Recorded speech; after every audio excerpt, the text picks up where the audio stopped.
ng netizens ang aliw na pagkikita sa Paris ni Kapuso global fashion icon Heart Evangelista at ng isang Thai socialite. Yan at iba pang agaw eksenang appearances ni Heart sa Fashion Week sa chika ni Aubrey Carampel.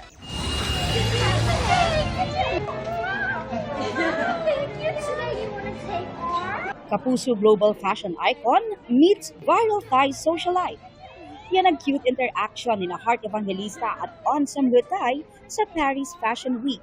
Kahit unang beses lang magkita, nag-click at nag-match agad ang energy ng dalawa na may pa-instant skit pa. Okay, you want this one? This one? I like this one. Oh, yeah. The whole banana.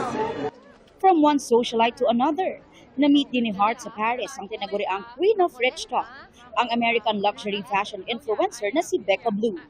Si Becca, tinuruan naman ni Heart ng ilang Tagalog words na game na sinubukan ng social media star. Makulit ka. Makulit, ha? Makulit ka. Hard-headed. Oh yeah, I am. Yeah. Ano ba yan? Ano ba yan? Ano ba yan? Charot.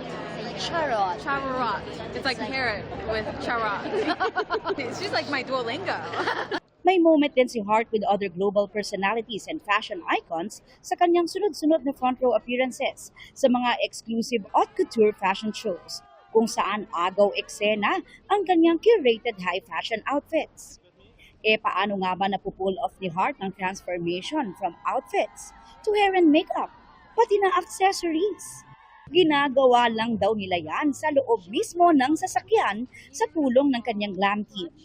Hindi rin daw dapat kalimutang mag-hydrate dahil bukod sa summer sa Paris, ay nagkasakit at na-ospital pa recently si Heart.